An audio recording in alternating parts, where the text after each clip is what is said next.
एक बार मेरे साथ बोलिए, भगवान जगन्नाथ जी की, सिद्ध बाबा जी की, मामा महामाया की, छत्तीसगढ़ महतारी जी की। यहाँ ये जो धरती है आपकी, ऊपर से मैं हेलीकॉप्टर से आई तो मुझे अच्छी तरह से पूरा इलाका दिख रहा था। कई जगह मैंने देखा कि काफ़ी सूखी ज़मीन दिख रही थी, लेकिन जहाँ जहाँ हरियाली है, इतनी सुंदर है, इतना सुंदर है ये इलाका। पहाड़ है, नदी भी है, बहुत सुंदर इलाका है। और मैं जानती हूँ, मेरी दादी इंदिरा जी हमेशा कहती थी कि जो आदिवासी भाई बहन हैं हमारे, उन्होंने हमेशा प्रकृति का आदर किया है। और ये जो ज़मीन है, ये जो जंगल हैं, ये जो नदियाँ हैं, जानवर हैं, इनसे आपका एक अलग जुड़ाव होता है। इनका आप बहुत आदर करते हैं अपनी संस्कृति में। और आपकी जो संस्कृति है आपको सिखाती है कि सब आपस में जब फूले फलेंगे तभी इंसान आगे बढ़ेगा, फूलेगा फलेगा।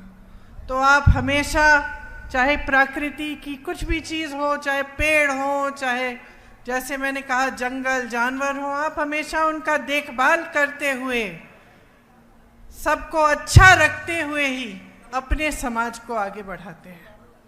तो ये बात मुझे बचपन में ही इंदिरा जी ने सिखाई थी। जब वो आदिवासी क्षेत्र में जाती थी और उनके आदिवासी भाई बहन उनको कुछ देते थे, हमेशा अच्छी तरह से अपने घर में सजा के रखती थी। आज भी अगर उनके घर जाएं तो आपको उनके कमरे में वो चीज़ें दिखेंगी जो ख़ास तौर से यहाँ के जो छत्तीसगढ़ के आदिवासी भाई बहन हैं, उनकी कला और जो उनकी जो हस्तकला थी, वो चीज़ें आज भी उनके यहाँ, अगर जहाँ म्यूज़ियम बना है वहाँ पे आप जाएं तो आपको दिखेंगी। देखिए यहाँ ये जो आपकी धरती है, यहाँ मजदूर यूनियन के जन्मदाता पंडित राम कुमार जी दुबे भी रहते थे, ये उनकी जन्मभूमि है। शिक्षा क्षेत्र में योगदान देने वाले विभूति भूषण लाहिड़ी जी का भी ये कर्मस्थली है। और भारत की अखंडता में प्रमुख भूमिका निभाने वाले श्री रतनलाल मालवीय जी, पंडित ज्वाला प्रसाद उपाध्याय जी और बाबूलाल गुप्ता जी भी थे। ये आपके महापुरुष हैं, आपकी ज़मीन से उठे, लड़े इस देश के लिए, कोई आज़ादी के लिए, कोई शिक्षा दिलवाने के लिए, तो किसी ने कोई और अच्छा काम किया। सबने अपनी भूमिका निभाई हमारी इस धरती के लिए, आपके यहाँ इलाके के लिए, लेकिन पूरे देश के लिए भी। ये प्राकृतिक संसाधनों से भरपूर धरती है। आप मेहनती लोग हो। रास्ते में पायलट जी बता रहे थे कि यहाँ शुरू में हर प्रदेश से अलग अलग लोग यहाँ आए, बंगाल से आए, बिहार से आए, और यहाँ पे जो खदानें हैं उनमें उनको रोज़गार मिला, यहाँ पे बसे। तो कुछ आपके पूर्वज अलग अलग प्रदेशों के भी होंगे और कुछ आप लोग इस प्रदेश के भी हैं। सबने यहाँ इस इलाके के लिए, अपने प्रदेश, अपनी धरती के लिए पूरी तरह से मेहनत की, उसको आगे बढ़ाने के लिए, अपने आप को विकसित करने के लिए, बच्चों के भविष्य बनाने के लिए। आपका जो छत्तीसगढ़िया सम्मान है, स्वाभिमान है, वो देश भर में उसका नाम बना है। और मेरे पहले बघेल जी बोले, मैं आपसे कहना चाहती हूँ कि बघेल जी ने खूब कोशिश की आपके प्रदेश को आगे बढ़ाने की, और मेरे ख्याल से उन्हीं कोशिशों की वजह से सबसे ज़्यादा आक्रमण उन्हीं पे हुआ। उन्होंने जो छत्तीसगढ़िया स्वाभिमान की बात उठाई, ये पहली बार पूरे देश भर में फैली। दिल्ली में भी सबने देखा सुना छत्तीसगढ़ के बारे में। मैं कहीं जाती थी, लोग मुझे कहते थे कि वहाँ पे तो बहुत तरक्की हो रही है, और लोग बात करते कि किस तरह से आपके प्रदेश को आगे बढ़ाया जा रहा है। तो जब ये काम तेजी से आपके प्रदेश में होने लगा, तो जो बाकी जो राजनीतिक दल हैं, खास तौर से भाजपा को ये बात पसंद नहीं आई। क्योंकि उनकी राजनीति कुछ अलग है। मेरी बहनें आप बैठी हैं, मैं चाहती हूँ आप बहुत गहराई से समझिए कि आज देश में किस तरह की राजनीति चल रही है, देश में कैसे नेताओं पर आक्रमण हो रहा है, कैसे नेताओं को आगे बढ़ाया जा रहा है। ये आपको समझना बहुत ज़रूरी है। देखिए, यहाँ चिरमिरी में सबसे पुराना जो कोयला का खदान है यही है कि नहीं? 100 वर्ष पहले ये बनाया गया। यहाँ जो कोयले का क्षेत्र है वो उसको आगे इंदिरा जी ने बढ़ाया। उन्होंने जो खदान है उनका राष्ट्रीयकरण कराया ताकि आप सबको रोजगार मिले, यहाँ पे खुशहाली आए, और इसी के जरिए लाखों मजदूरों को रोजगार मिला। आज जो देश में राजनीति है वो एक तरह से गरीबों के विरोधी, मजदूरों के विरोधी, श्रमिकों के विरोधी, किसानों के विरोधी राजनीति चल रही है। आपको बातें तो बहुत बड़ी बड़ी बताई जाती हैं, खास तौर से जब भाजपा के बड़े बड़े नेता आपके सामने आते हैं, आपको बताते हैं कि देश में बहुत खुशहाली है, अर्थव्यवस्था बहुत मजबूत हो रही है, हम तेज़ी से आगे बढ़ रहे हैं। बहुत चीज़ें गिनाते हैं कि बड़े बड़े इवेंट किए हैं, बड़े बड़े विदेश के प्रधानमंत्री और राष्ट्रपति हमारे देश में आए हैं। लेकिन जब मैं आपसे कहती हूँ कि आपको गहराई से बातें समझनी है, तो मेरा मतलब ये है कि ये जो नेता आपके सामने आते हैं और ये सारी बातें कर रहे हैं, भाजपा के नेता, खास तौर से मोदी जी, तो आपको गहराई से पूछना पड़ेगा अपने आप से कि भाई ये आपकी बात क्यों नहीं कर रहे हैं। आपकी समस्याएं बहुत बड़ी हैं आज के दिन, है कि नहीं? मेरे भाई यहाँ खड़े हैं, है ना? आपकी बड़ी बड़ी समस्याएं हैं, लेकिन उनकी बात इन मंचों पे नहीं हो रही है। इन मंचों पे जो बात होती है वो बड़े बड़े इवेंट की बात होती है। कोई G20 बोलता है, कोई पाकिस्तान की बात करता है, कोई चीन की बात करता है। आपके जीवन में जिन संघर्षों से आप गुजर रहे हैं उनकी बात नहीं होती। आज यहाँ आप ही के इलाके में हालात क्या है? कई खदानें बंद हो गई हैं, हुए हैं कि नहीं? हुए हैं ना? और कईयों का निजीकरण हो गया है। बघेल जी ने बोला बड़े बड़े खरबपति अडानी जी को दिए गए हैं, कांग्रेस के जरिए ये बनवाए गए। यहाँ पे कोरबा कोल फील्ड्स थी, सुपर थर्मल पावर स्टेशन बनाए, लेकिन मोदी जी ने लगभग सब कुछ आस्ते आस्ते अपने बड़े बड़े खरबपति मित्रों को दे दिया है। यहाँ के खदान, देश के बंदरगाह, देश के हवाई अड्डे, सारी सड़कें, बिजली, पावर, ये सारी चीज़ें अब अपने बड़े बड़े खरबपति मित्रों को सौंप दी हैं। ये सब चीज़ें बहनों और भाइयों, ये सब संपत्ति किसकी है? ये संपत्ति मोदी जी की नहीं है, ये संपत्ति किसी नेता की नहीं है, ये देश की संपत्ति है। देश की संपत्ति आप अपने आंखों के सामने आपने देखा। जब देश की संपत्ति थी तो रोजगार मिलते थे इन खदानों में, और सुरक्षा भी मिलती थी रोजगार की। आज सरकारी नहीं रहे तो बड़े बड़े सेठ तय करेंगे कि आपका वेतन क्या है, बड़े बड़े सेठ तय करेंगे कि इसको बंद करना है, चलाना है, बड़े बड़े सेठ सारे निर्णय लेंगे। तो जो आपको एक पहले एक रोजगार की सुरक्षा मिलती थी वो नहीं रही। आज श्रमिकों को ठेकेदारी द्वारा उनका शोषण हो रहा है। आपको ठेके पे नौकरी मिलती है, कितने पैसे मिलते हैं, नहीं मिलते हैं, इस पे कोई रोक नहीं है। मजदूरी कम मिल जाती है, मेहनत करते हैं आप, घर जाते हैं थके हुए, गर्मी में, इतनी गर्मी में, धूल में, खदानों के अंदर काम करते हैं, लेकिन वो मेहनत करने के बावजूद आपकी कमाई पूरी नहीं होती। कई लोगों की ज़मीनें खदानों के लिए ली गई, उन्हें मुआवजा नहीं दिया गया। पुनर्वास नहीं किया गया, रोजगार नहीं दिया गया, उनको ऐसे ही छोड़ दिया कि आपकी ज़मीन हम ले रहे हैं, किसी को दे रहे हैं, लेकिन आपके लिए कुछ नहीं है। आपका हक बड़े बड़े खरबपतियों को दे दिया गया है। इस ज़मीन पे, इन खदानों पे, इस जंगल पे, नदियों पे आपका हक है। वो हक आपको संविधान ने दिया। उस हक को मजबूत इंदिरा गांधी जी की सरकार ने किया और उसके बाद कांग्रेस की हर सरकार ने किया। जो आपकी ज़रूरतें हैं उनके लिए काम किया। आज परिस्थिति ये है कि एक भी ट्रेन, शायद एक ही ट्रेन आ रही है यहाँ। मैं ऊपर से देख रही थी कि दूर दराज इलाका है, यहाँ लोग पहुँचते कैसे हैं? गाड़ी से पहुँचते हैं। मैं यहाँ आई, पूछा तो कहा कि एक ही ट्रेन है दीदी, हवाई अड्डा दूर है, 40 मिनट तो मुझे लगे हेलीकॉप्टर से आने में। तो आप जब गाड़ी से जाते होंगे या आप ट्रेन से जाते हैं तो कितना समय लगता होगा? किसी ने आपको सुविधा दी नहीं, पूछा नहीं।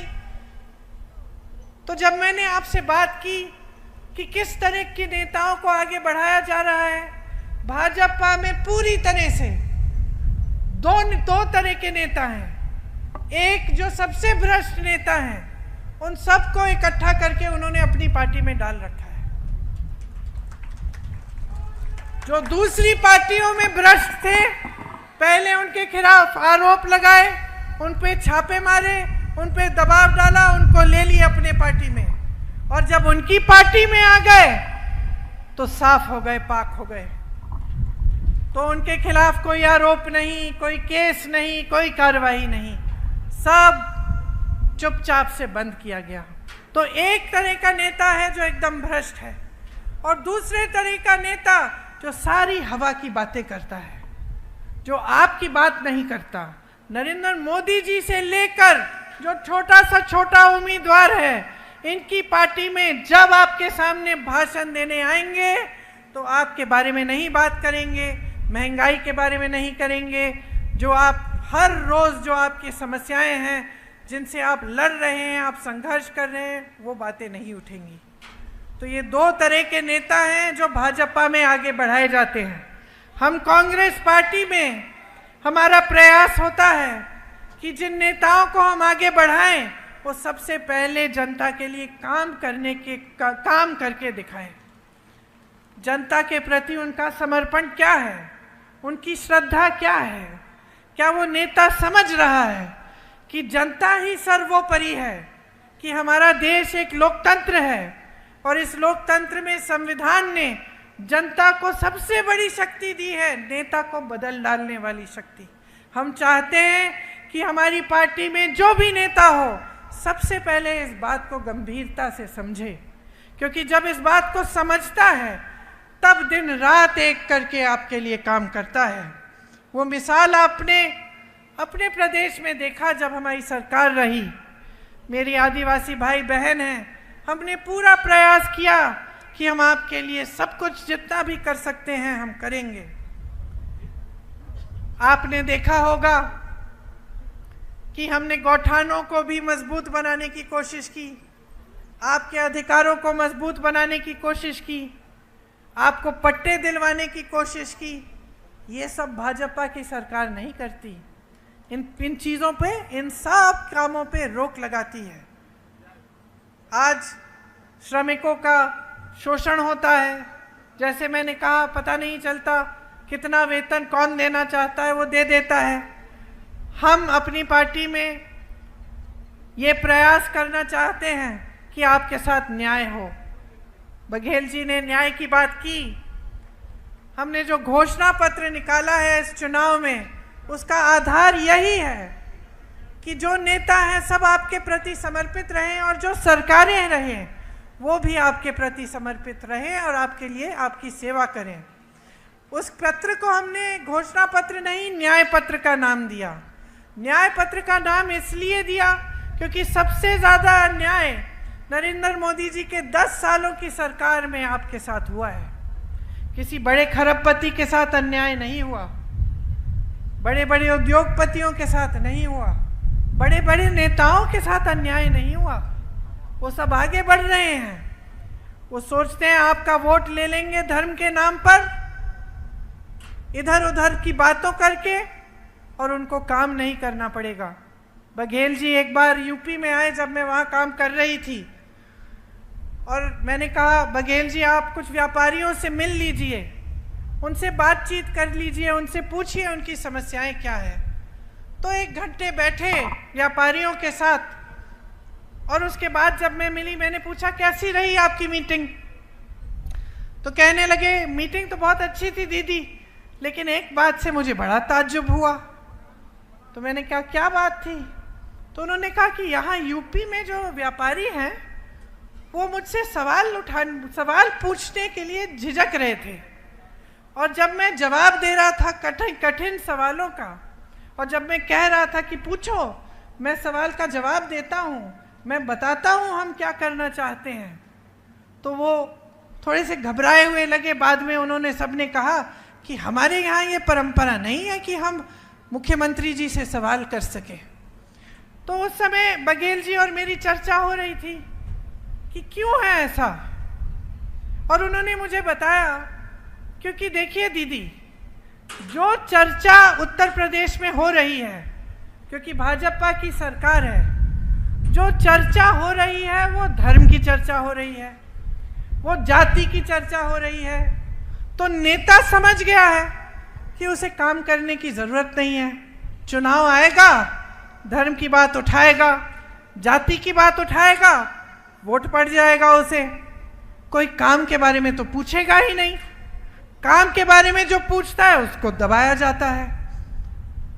तो मैंने जब इस बात के बारे में गंभीरता से सोचा तो मुझे लगा कि बघेल जी की यह बात बिल्कुल सही है कि जो जवाबदेही होती थी पहले, इंदिरा जी को मैंने देखा, राजीव जी को देखा, एक ज़माने में राजीव जी के साथ जब गांव जाती थी डांट पड़ती थी उन्हें गांव वालों से, उन्हीं के जो संसदीय क्षेत्र में अमेठी में डांट देते थे कि भाई राजीव भैया आपने हमारी सड़क नहीं बनाई, आओ चाय पियो बैठो हमारे साथ, लेकिन वोट हम तभी देंगे जब सड़क बनेगी।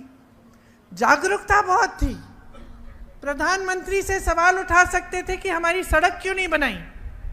आज वो जागरूकता जो है कम हो गई है। आज आपके सामने नेता आते हैं, आपको उकसा देते हैं, धर्म की बातें कर लेंगे, कह देंगे कि आपका धर्म संकट में है या फिर आपकी परंपराएं सुरक्षित नहीं है, और उसी के आधार पर फिर आपका वोट ले लेंगे। तो फिर नेता को लगने लगा है कि मुझे काम करने की ज़रूरत ही नहीं है, चाहे आपको सड़क मिले, पाठशाला मिले, सही वेतन मिले, रोजगार मिले, उसको कोई परवाह नहीं है। वो तो जानता है वोट तो उसको मिलना ही है, उसको बस धर्म का नाम लेना है। तो ये जो सिलसिला है ये आपकी जागरूकता से ही खत्म होगा। और आपकी जागरूकता कब आएगी? जब आप समझेंगे कि जो संविधान है हमारा, उसने आप ही क्यों शक्ति दी है। जिस आंदोलन में हम सब आज़ाद, ये देश आज़ाद हुआ, उस आंदोलन में जो बड़े बड़े नेता लड़े, किस लिए लड़े? आपको मालूम होगा कि हमारे जो स्वतंत्रता सेनानी नेता थे बड़े बड़े, पंडित नेहरू हों, गांधी जी हों, उन अपनी सारी धन दौलत उन्होंने आंदोलन को दी। वो शोहरत के लिए, शान के लिए, सत्ता के लिए थोड़ी लड़े, वो तो इसलिए लड़े ताकि आपको अपने अधिकार मिले। उनके खून पसीने से हमारा देश बना, आज़ाद हुआ। आज़ादी का मतलब ये था कि आप अपने पैरों पे खड़े हों, आप अपनी सुविधाओं की मांग उठाएं। आपको कुछ अच्छा नहीं लग रहा है, आप आंदोलन करें, आप सवाल उठाएं, आप नेताओं को पटरी पे लाएं, आप दिखाएं नेताओं को कि भाई तुम भटक रहे हो, गलत काम कर रहे हो, मुझे पसंद नहीं है, वापस आओ, मेरे सवालों का जवाब दो। यही अधिकार संविधान ने आपको दिया और इसके लिए लड़े हमारे पूर्वज, आपके पूर्वज लड़े, बड़े बड़े आदिवासी नेता लड़े। तो आज अगर आप जागरूक नहीं बनेंगे तो फिर उस लड़ाई का फायदा क्या था? इतने संघर्ष का फायदा क्या था? इतने आंदोलन का फायदा क्या था कि 70 साल बाद जनता आंखें मूंद ले, कोई कुछ भी कह दे आप मान लेंगे। अब आप देखिए, यहां पे आपका आंदोलन स्थल था, हसदेव जंगल बचाओ आंदोलन था। क्या हुआ उस आंदोलन स्थल को? क्या हुआ? आग लगाई गई। हमारे देश की परंपरा क्या है? हमारा देश आंदोलन से ही बना, और पूरी दुनिया में सबसे महान आंदोलन था। क्यों? क्योंकि उसमें हिंसा नहीं थी। बाकी दुनिया में जब देश आजाद हुए, लड़ाई से हुए, जंग से हुए, खून बहा। हमारे देश में जब हमें आजादी मिली तो अहिंसा से मिली। इतना बड़ा आंदोलन था। हमारे देश का पूरा आधार ही आंदोलन है, और आज आपके आंदोलन स्थल को जलाया जा रहा है। आपके पेड़ काटे जा रहे हैं। 15,000 पेड़ काटे गए हैं। पेड़ काटे गए हैं, इसलिए हाथियों से ज्यादा हमला भी हो रहा है आप पे। आपका पर्यावरण बर्बाद किया जा रहा है।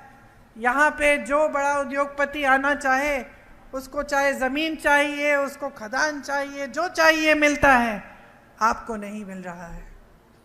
हमने जो न्याय पत्र में आपके लिए जो कुछ चीजें लिखी हैं, आपको सुननी चाहिए। ध्यान से सुनिए।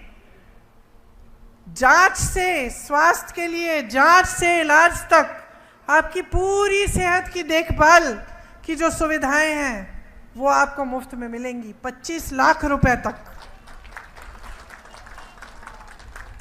जो न्यूनतम मजदूरी है 400 रुपए होगी। और जो शहरी क्षेत्र हैं, आपको मालूम होगा मनरेगा में 100 दिन की नौकरी की रोजगार की गारंटी कांग्रेस ने दी थी। मालूम है आपको? गांव में होता था मनरेगा, अभी भी है। मोदी जी उसको बंद करना चाह रहे थे, फिर उनको लगा कि बंद करने से नुकसान होगा, तो उन्होंने उसको चलने दिया, लेकिन उसको धीमा कर दिया है। जितना पैसा उसमें मनरेगा में कांग्रेस की सरकारें डालती थी, उतना नहीं डालते ये। इसी तरह से जैसे मनरेगा गांव में आपको दिया, हम आपको शहरों में यही देना चाहते हैं कि 100 दिन का जो रोजगार है वो आपको मिलेगा ही मिलेगा, वो गारंटी है। वन अधिकार के अधिनियम को हम लागू करना चाहते हैं, ये हमारी गारंटी है। एक स्पेशल बजट और स्पेशल प्लान, मतलब खास बजट की खास पैसे अलग होंगे आपके लिए, कि आपके लिए उससे क्या क्या काम हो सके। भूमि अधिग्रहण का जो कानून है, उसमें जो संशोधन किए हैं इन लोगों ने, जिससे अधिकार आपके कमजोर हो रहे हैं, उन संशोधनों को हम हटाएंगे। राज्य में पेशा के अनुसार कानून बनेगा, और जहां जहां आदिवासी आबादी ज्यादा है, उन पूरे क्षेत्रों को अनुसूचित क्षेत्र घोषित किया जाएगा। 1 साल में जितने भी आपके FRA के क्लेम्स हैं, उनका निपटान किया जाएगा। और जो आपके लघु वन के उपज हैं, उन पे आपको न्यूनतम समर्थन मूल्य मिलेगा, MSP मिलेगी। देखिए, मैंने आपसे कहा बहुत बड़ी बड़ी समस्याएं आपकी। सबसे बड़ी समस्या तो बेरोजगारी है। आज देश में 35 सालों में सबसे ज़्यादा बेरोजगारी है। ये बात मोदी जी कभी नहीं बताएंगे आपको, भाजपा के नेता कभी नहीं बताएंगे।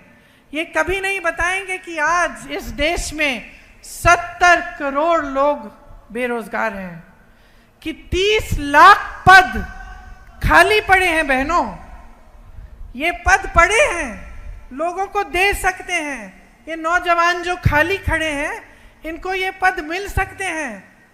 5 सालों से मोदी जी ने दिए नहीं हैं, खाली रखे हैं। और बेरोजगारी बढ़ती चली जा रही है। जहां से रोजगार मिलता था, चाहे खेती हो, चाहे बड़े बड़े कारोबार हो, चाहे खदान हो, वो सब लगभग वहां से कमाई इन्होंने कम कर ली है जनता के लिए। अब अगर कमा रहा है तो बड़ा खरबपति कमा रहा है। खेती है तो कोल्ड स्टोरेज खरबपति को दे दिया है। खदान है तो खदान पकड़ा दिया है उसको। दूसरी कोई इंडस्ट्री का सेक्टर है, वो भी उनको पकड़ा दिया है। तो जो आम आदमी है, जो जनता है, किसान है, गरीब है, वो कमा नहीं पा रहा है। आज खेती में आप कितना भी काम कर लें, पूरी नहीं हो रही है आपकी कमाई, क्योंकि जो खेती का सामान है उस सब सामानों पे जीएसटी डाल रखा है, सारा महंगा हो गया है। जब तक आप वो सामान खरीदें, खाद मिले आपको, पेट्रोल डीजल इतना महंगा हो गया है, तो हर जगह महंगाई है। तो आप जब तक वो सब खरीदें और अपनी कमाई करें, कुछ बचता नहीं है। बच्चों की फीस भरनी पड़ती है, त्योहार होता है, कुछ लिपाई पुताई करनी है घर में, कोई बीमार पड़ता है, इलाज करना है, बहुत मुश्किल हो गया है, बहुत संकट हो गया है। महंगाई तो आप पूछिए ही मत। आप जानती हैं दाल, सब्जी, मिट्टी का तेल सस्ता क्या रहा? कुछ नहीं रहा। जो छोटी मोटी आपकी बचत होती थी जो आप रख लेती थी कि चलो त्योहार आएगा कुछ खरीद लूंगी, वो भी नहीं छोड़ी। हर स्तर पर आपके लिए मुश्किलें खड़ी कर दी हैं।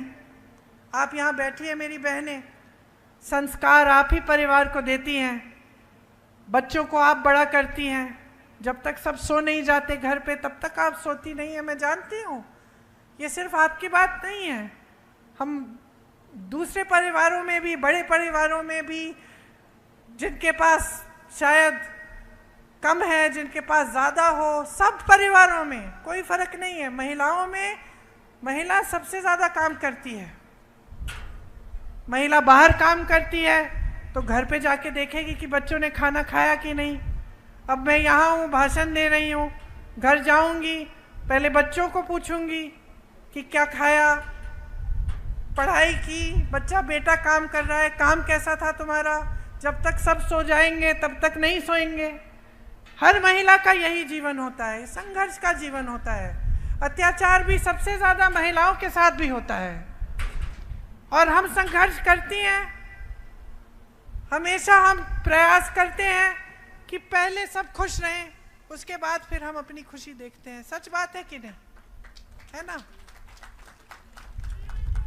जहाँ परिवार को ज़रूरत होती है, जहाँ परिवार को ज़रूरत होती है, हम हमेशा परिवार के संघर्ष में शामिल होते हैं, खड़े होते हैं परिवार के लिए।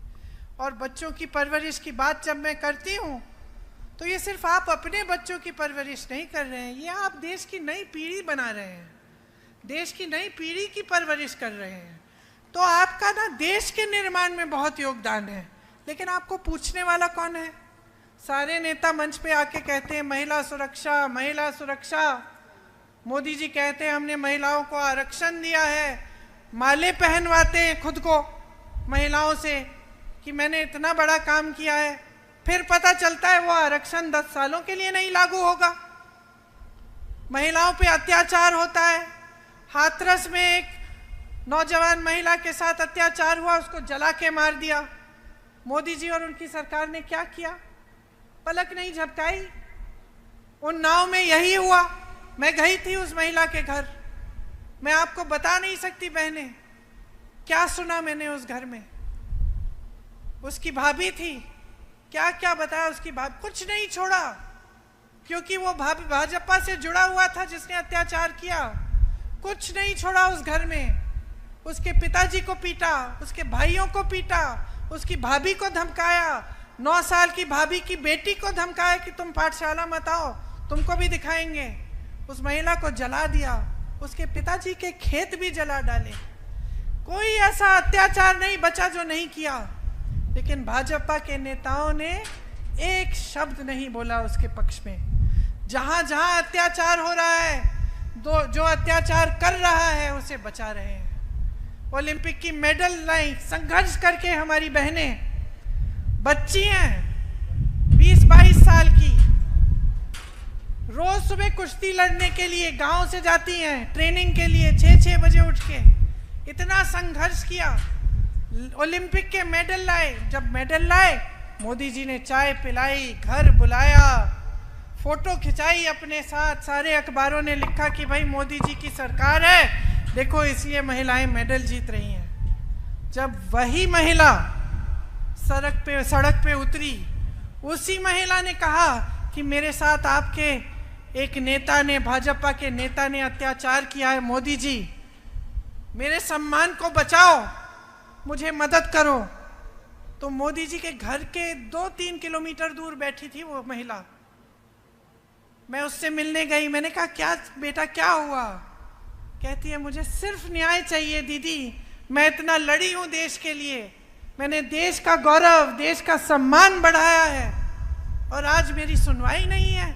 मैंने सोचा था, उसने मुझे ये बात बोली कि मैंने सोचा था कि मैं गोल्ड मेडल लाई, कि मैं अगर सड़क पे आऊँगी अपनी बहनों की मदद के लिए तो मोदी जी मेरी बात सुनेंगे, क्योंकि जब मैं मेडल लाई थी तो मुझे घर बुलाया था। उसने मुझे बोला, वो इतनी मायूस थी, दुखी थी कि उस समय जब वो संकट में है, देश के लिए उसने इतना किया, लेकिन देश उसकी बात नहीं सुन रहा है, सरकार उसकी बात नहीं सुन रहा है, प्रधानमंत्री के पास 5 मिनट का समय नहीं है कि वो उसके पास आए या उसको घर बुलाए और बात सुन ले। उसके बजाय पूरी सरकार उस शख्स को बचाने में लगी थी जिसने वो अत्याचार किया। क्यों? क्योंकि राजनीतिक तौर पर उनकी मदद हो रही थी उससे। तो आप सोचिए, ये परिस्थितियां हैं बहनें, आप सब कुछ संभाल रही हो, लेकिन आपके लिए न सुनवाई है सरकार में और न कोई स्कीम है। जब आपको कुछ देने की बात करते हैं तो क्या बात करते हैं? लो 5 किलो राशन, है कि नहीं? कहीं पे कल मैं असम में थी, वहां कह रहे हैं कि लो 1200 रुपए दे देंगे तुमको। उनसे पूछिए ना, 1200 रुपए से आज क्या खरीद पाएंगे? एक सिलेंडर नहीं मिलेगा। 5 किलो राशन ठीक है, अच्छा है, ले लो, लेकिन इससे क्या आपका नौजवान बच्चा अपना भविष्य बना पाएगा? मेरे भाई खड़े हो, अगर मैं तुम्हें बोलूं ये लो रोजगार और ये लो 5 किलो बोरा राशन, कौन सा लोगे? कौन सा लोगे? क्यों? क्योंकि रोजगार तुम्हें आत्मनिर्भर बनाएगा, रोजगार तुम्हें शक्ति देगा, रोजगार तुम्हें अपने पैरों पे खड़े होने का सम्मान देगा। और 5 किलो राशन क्या देगा? बताओ क्या देगा? जब वो 5 किलो राशन खत्म होगा, फिर से तुमको किसके पास जाना पड़ेगा? फिर से मांगना पड़ेगा सरकार से, फिर से सरकार तुम्हें निर्भर बनाएगी। उस 5 किलो राशन पर निर्भर बनाने का प्लान है इनका। और इसी के बल पर, एक धर्म के नाम पर, दूसरा 5 किलो राशन के बल पर ये बार बार आपसे वोट मांग रहे हैं। जागरूक बन जाओ, जाग जाओ, इनको बोलो रोजगार दें तुम्हें। ये 30 लाख पद जो खाली पड़े हैं, इनको भर के दिखाएं।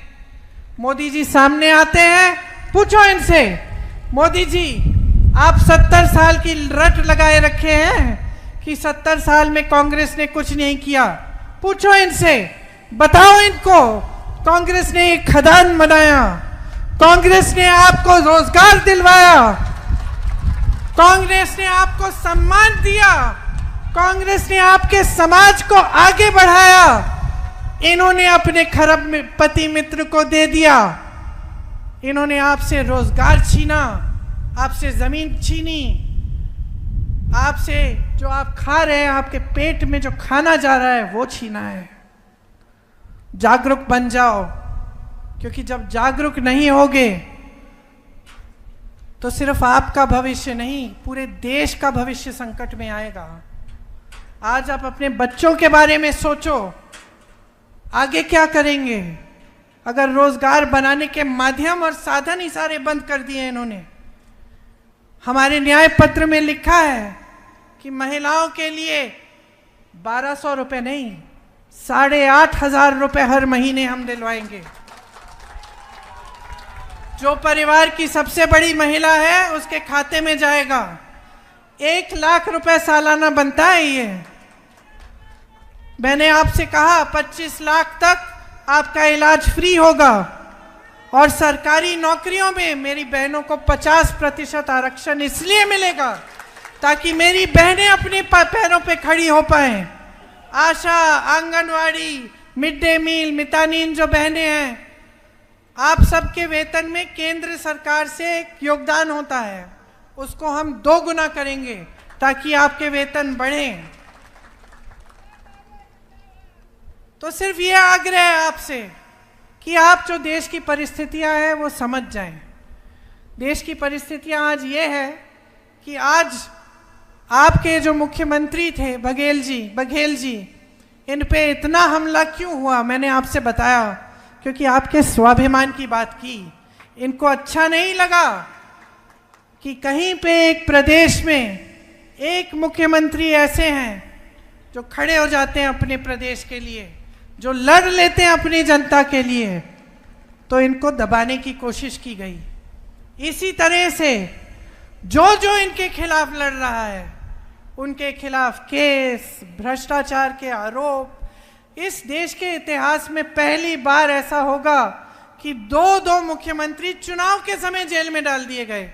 उनमें से एक आदिवासी मुख्यमंत्री हैं हेमंत सोरेन जी, और देखिए क्या है आपका समाज, उनको जेल में डाला, उनकी बीवी खड़ी हो गई, शान से भाषण देती हैं, शान से प्रचार कर रही हैं, कह रही हैं मेरे पति अगर जेल में है कोई बात नहीं, मैं लड़ूंगी उनकी लड़ाई। ये है आदिवासी समाज की शान। और कितने सुंदर भाषण देती है, बहुत सक्षम महिला है, और हम चाहते हैं कि आप सब उनकी तरह सक्षम बने। विपक्ष पर हमला हो रहा है, एक तरफ विपक्ष को कहा जा रहा है भ्रष्ट हैं, भ्रष्ट हैं, भ्रष्ट हैं। मोदी जी तो शायद इकलौते नेता होंगे जो देश में मंच पे खड़े होकर कहते हैं कि मैं ही एक ईमानदार हूं जो सारी दुनिया से लड़ रहा है, भ्रष्टाचार से लड़ रहा है। बहुत ईमानदार हैं, बहुत ईमानदार हैं। इसलिए चुनाव के समय ईमानदारी से आपके काम की बात नहीं कर सकते। ईमानदारी से आपको ये नहीं बता सकते कितनी नौकरियां दी, कितने रोजगार दिए, कितनी पाठशालाएं खोली, कितनी यूनिवर्सिटी बनाई, कितने अस्पताल बनाए। ईमानदारी से नहीं कह सकते। ईमानदारी से ये नहीं कह सकते कि जो अधिकारी हैं, जो सेना में भर्ती हैं, उनके भविष्य के साथ क्या किया, पेंशन खत्म कर दिया, और जो सेना में भर्ती हैं उनको 4-5 साल की अग्निवीर का प्रोग्राम दे दिया ताकि 4 साल बाद घर आए और फिर से बेरोजगार हो जाएं। ईमानदारी से ये बात नहीं कह सकते आपके सामने, सच्चाई आपसे कभी नहीं कह सकते। ये कहते हैं कि सबसे ईमानदार है, लेकिन सबसे बड़ी भ्रष्टाचार की स्कीम नरेंद्र मोदी जी इस देश में लाए। सुन लीजिए क्या थी वो स्कीम, कि जो भी चंदा देगा राजनीतिक दल को, जो भी चंदा देगा उसका नाम गुप्त रहेगा।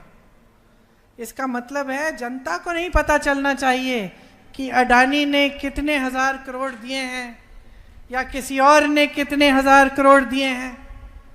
जब सुप्रीम कोर्ट में केस लगा और न्यायाधीशों ने ये कहा कि ये पारदर्शी होना चाहिए, तब अचानक मोदी जी, अमित शाह जी सब इंटरव्यू देने लग गए कि भाई हमने बड़ी पारदर्शी स्कीम बनाई, देख लो पहली बार पूरे देश में लिस्ट निकल आई है। अरे आपने थोड़ी निकाली लिस्ट, ये तो कोर्ट के ऑर्डर पे आपसे निकलवाई गई है लिस्ट, आपने तो इसको गुप्त रखा था। और सुनिए क्या गुप्त रखा था, गुप्त ये रखा था कि हजारों करोड़ रुपए इन्होंने अपने बड़े बड़े खरबपति दोस्तों से लिए तो हैं, लेकिन ऐसी कंपनियों से लिया है जिन पे पहले इन्होंने छापा मारा, चंदा लिया, छापे बंद, केस डाले, चंदा लिया, केस बंद। या फिर ठंडे बस्ते में वो गुजरात में पुल गिरा, सैकड़ों लोग उसमें गिर के बह गए पानी में, याद है आपको? उस पुल को बनाने वालों से चंदा लिया। वैक्सीन लगी थी आपको कोविड के समय, लगी, टीका लगा था, सबको लगा। वो याद है आपको? यूं टीके की सर्टिफिकेट मिलती थी, किसका चेहरा था उस पे? और जोर से बोलो, था ना मोदी जी का चेहरा। आज जरा देखो, सर्टिफिकेट बनवाने की कोशिश करो, चेहरा नहीं होगा। अब फोटो नहीं छप रही है मोदी जी की, क्यों? क्योंकि उस टीके को बनाने वाली कंपनी से इन्होंने चंदा लिया। और आज बाहर क्या आया है, बड़ी मेडिकल रिपोर्ट बाहर आई है कि काफी लोग उस टीके को, जब वो टीका लगा तो उसमें से 1-2% लोग ऐसे हैं जो गिर के मर गए।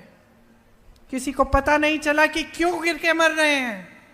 कोई मंच पे खड़ा भाषण दे रहा है, भगवान ना करे लेकिन कोई मंच पे खड़ा भाषण दे रहा है, या फिर कोई खेती में काम कर रहा है। कई ऐसे लोग शहरों में जिम कर रहे थे, नौजवान अच्छी सेहत के 30-40 साल की उम्र, गिर के मर गए। पहले समझ में नहीं आ रहा था कि क्या है, आज उस कंपनी ने कह दिया कि हाँ ऐसा है कि कुछ 1-2% लोगों को ऐसा हो सकता है। तो आप सोचिए, इन सब से चंदा लिया, बाकायदा चंदा गुप्त लेने की स्कीम बना दी और अपने आप को ईमानदार कहते हैं। भ्रष्ट नेताओं को अपनी पार्टी में लेते हैं, धो देते हैं, जैसे रिन वाले साबुन से धुलाई होती है ना, चमका देते हैं उनको। काले धंधे सारे साफ हो जाते हैं, सफेद हो जाते हैं। कोई गंगा मैया तो है नहीं बीजेपी कि उसमें डुबकी मारो और आप के पाप धुल जाएंगे, है ना। वॉशिंग पाउडर लगाते हैं, सब साफ हो जाते हैं। बघेल जी कह रहे हैं मोदी वॉशिंग पाउडर है। तो ये सच्चाइयां नहीं कहेंगे आपके सामने, तो आपको कैसे समझ में बात आएगी। मैं मोदी जी का भाषण देख रही थी और मैं देख रही थी कि जो मैं उनके बारे में कहती हूँ वही हमारे बारे में वो कह रहे हैं, है कि नहीं। आप चलाइए, वो कहेंगे हम भ्रष्ट हैं, हम कह रहे हैं वो भ्रष्ट है। वो कहेंगे कि इन्होंने कुछ नहीं किया, हम विकास कर रहे हैं, हम कह रहे हैं भाई हमने विकास किया है, वो कुछ नहीं कर रहे हैं। वो हमें कुछ कहते हैं, हम कुछ कहते हैं। अब आप जनता हो, कैसे समझोगे कि ये मोदी जी सच कह रहे हैं या कांग्रेस के नेता सच कह रहे हैं, बताओ। हाँ, देखो बहनें, घर में शादी होने वाली होती है ना, लड़का देखने जाती हो, क्या देखती हो सबसे पहले। मैं बताऊं, अगर मेरी लड़की की शादी हो रही होती तो मैं सबसे पहले क्या देखती कि लड़के की नीयत क्या है ना। ठीक है, काम करता है, मेहनती है, ये सब ठीक है, लेकिन नीयत क्या है। नीयत सही नहीं है तो शादी नहीं होगी, सही बात। तो नेताओं में नीयत क्यों नहीं ढूंढते। समझदार हो इतने, जो नेता बार बार आपके सामने आके कुछ इधर उधर की बातें करके चले जाता है, चुनाव के बाद मुंह नहीं दिखाता, चुनाव के बाद ना आपकी टूटी से पानी आ रहा है, ना आपकी सड़क बन रही है, ना आपका बच्चा पाठशाला जा पा रहा है, ना नौजवानों को रोजगार मिल रहा है, तो उसकी नीयत पे सवाल क्यों नहीं उठाते। नीयत पे सवाल उठाओ और अपना जो जीवन है ना उसके अनुभव पर उतरो। किसी की बातों में मत पड़ो। मैं यहाँ से चली जाऊंगी, आपको लगेगा ठीक है अच्छी बात बोली इसने, कहीं और कोई और आ जाएगा, फिर आपको उसकी बात अच्छी लग जाएगी। तो अब बीच में आप अटके हुए हो, तो क्या करना है, अपने जीवन के अनुभव को देखो। पिछले 10 सालों में आपके जीवन में तरक्की आई है कि नहीं आई है। आपके बच्चों को रोजगार मिला है कि नहीं मिला है। जो गांव में पाठशाला है वो पहले से अच्छा हुआ कि नहीं। मैं जानती हूँ आपके यहाँ बघेल जी ने बताया मुझे, कौन सा पाठशाला, आत्मानंद पाठशाले में आपको मुफ्त मिल रही थी शिक्षा। भाजपा की सरकार आई, अब फीस भरनी पड़ रही है। तो ये किसका अनुभव है, आपका अनुभव है। आपको एक रोजगार छूट रहे हैं क्योंकि भाजपा की सरकार बड़े बड़े खदान, बड़े उद्योगपतियों को दे रही है, किसका अनुभव है, आपका अनुभव है। कोई बीमार पड़ता है, स्वास्थ्य की सुविधाएं नहीं है, पैसा नहीं है इलाज के लिए, किसका अनुभव है, आपका अनुभव है। राजस्थान में कांग्रेस की सरकार थी, 25 लाख तक इलाज फ्री मिल रहा था, ये जनता का अनुभव है। तो आपका जो अनुभव है ना, सबसे ज़रूरी, सबसे महत्वपूर्ण चीज़ यही है। संविधान जो है इस देश का, इसने यही आपको शक्ति दी है कि जब आपका अनुभव सही होता है, आप जागरूक रहते हैं, तो आप वोट डालते हैं अपने नेता को चुनने के लिए। आज यही नेता मोदी जी क्या कह रहे हैं, संविधान को बदल डालेंगे। खुद तो नहीं कह रहे, खुद इसको नकारते हैं, लेकिन जो इनके नेता जाके चुनाव लड़ रहे हैं उत्तर प्रदेश में, जो चुनाव में उम्मीदवार बने हैं, जो इनके मंत्री हैं, ये कह रहे हैं 400 हमें सीट दे दो इस बार, देख लेना हम इस बार संविधान को बदलेंगे। अब जब ये बात कुछ समुदायों में फैली, जैसे आपका जो समुदाय है, आदिवासी समुदाय है, इसको बहुत शक्ति, आपको बहुत शक्ति दी है संविधान में। अब जब ये बात फैलने लगी तो इनको लगा मोदी जी को अब हम संकट में आ जाएंगे, क्योंकि जनता को ये बात पसंद नहीं आ रही है। जनता को ये अच्छी नहीं लग रही है बात कि हम कह रहे हैं हम संविधान बदल के जनता के अधिकारों को कमज़ोर करेंगे। तो अब मोदी जी मंच पे खड़े होकर कहते कि ऐसी कोई बात नहीं है, लेकिन बात शुरू तो इन्होंने करवाई है। छोटी छोटी जगहों में इनके छोटे छोटे नेता ये बात कर रहे हैं। तो देखिए, ये इनका सिलसिला होता है। बहुत बार इन्होंने ऐसा किया है। पहले ये नकारते हैं कि हम ऐसा नहीं करेंगे, जैसे ही सत्ता में आते हैं वही चीज़ करते हैं जिसको नकार रहे थे। और ये हर स्तर पर आपके अधिकारों को कमज़ोर करने का काम कर रहे हैं 10 सालों से। ये सारी बातें जो है ना, जो देश की संपत्ति दे रहे हैं बड़े बड़े खरबपतियों को, ये सब आपको कमज़ोर करने का काम है। तो एकदम जागरूकता से और गंभीरता से इनकी बातें और इनकी नेताओं की बातें सुन लो और इनको समझो कि इसके पीछे नियत सही नहीं है। और नियत सही नहीं है तो किसी को कभी सत्ता नहीं देनी चाहिए। सत्ता हमेशा उसी को देनी चाहिए जिसकी नियत सही हो। ये कोई नई बात नहीं है जो मैं समझा रही हूं आपको। ये बहुत पुराना विवेक है हमारे देश का। जब राजाओं महाराजाओं का समय था तब की बात है। राजा कौन सा जाना जाता है? आज भी अगर हम याद करते हैं किसी राजा को कि ठीक है ये अच्छा था, तो इसीलिए ही तो जानते हैं कि उसने प्रजा के लिए काम किया। उसने सबसे पहले आपकी ज़रूरतों को रखा, तभी वो अच्छा माना जाता था। अब लोकतंत्र है, लोकतंत्र में वही सरकार अच्छी जो समझे कि जनता सर्वोपरि है, और वैसी सरकार हम आपको देना चाहते हैं। इंदिरा गांधी जी ने दी, उनके बाद तमाम नेताओं ने दी। मुझे याद है मेरे पिताजी काम करते थे 4:30 बजे तक सुबह, और कभी कभी मैं देखती थी कि घर आए हैं, नहा के कुछ खा के फिर से निकल गए 6 बजे। क्यों? अपना जीवन क्यों दिया इस देश के लिए? इन सब नेताओं ने, सिर्फ मेरे परिवार ने नहीं। जिस नेता की नीयत अच्छी थी, क्यों? इस देश को मजबूत बनाने के लिए।